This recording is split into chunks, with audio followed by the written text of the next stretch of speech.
Друзі, привіт! А у цьому відео я вам розповім, як формувати молоду сливу. Цій сливі вже третій рік і прийшов час її правильно сформувати. Краще за все для того, щоб вам було легко її обробляти, збирати врожай, вирощувати слив чашею, розводити її по боках. Також можна вести і ярусно. Для цього вам потім знадобиться драбина і буде не дуже легко за нею доглядати. По-перше, ми видаляємо усі гілки, котрі ростуть у нас у центр, а також які перехрещуються. Бачите, ці гілки перехрещуються. І ми їх видаляємо. Видаляємо ми гілку на кільце.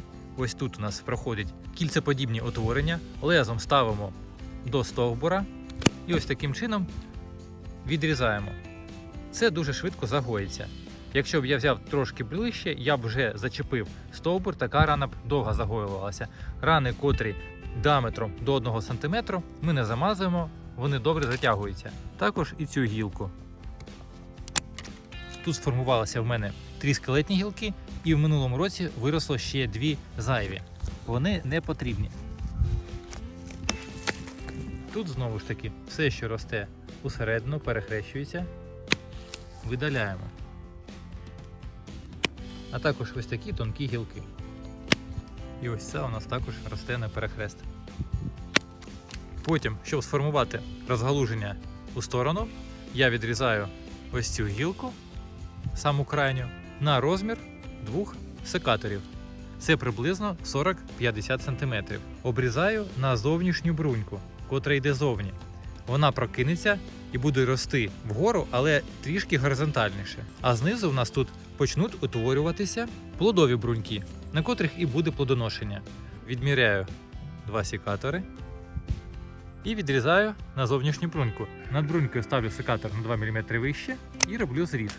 Ось ця брунька прокинеться і піде зростати вгору. Так ми відрізаємо, не залишаємо пеньки. Високі вони відсохнуть, і це буде місцем для хвороб та шкідників, а також не заросте. А ось такий зріз, він повністю затягнеться. Ось ця брунька його перекриє в цьому році. Ось ці розгалужені гілки я відрізаю на розмір секатора, також на наружню бруньку. І це також. Лідера я також скорочую, приблизно на розмір 2 секаторів, щоб було розгалуження.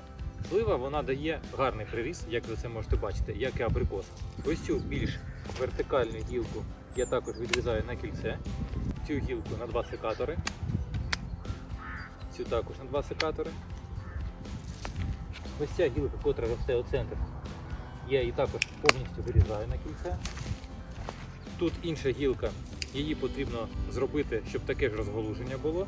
Тому я перерізаю тут на наружну бруньку. Із цих бруньок, з верхніх 2 або з 3, підуть нові пагони. Один буде рости більш вертикально, інший горизонтально. Горизонтальний залишаю, вертикальний буду видаляти. І так і буду формувати.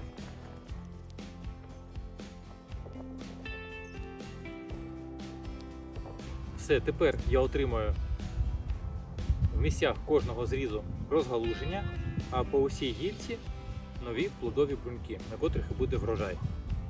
Запам'ятайте, обрізавши у цьому році, ми закладаємо врожай на наступний рік. А головне, обрізавши правильно. Тому, друзі, у кого залишилися питання, задавайте в коментарях. На все з радістю відповім. І до зустрічі в нових відео. Бувайте!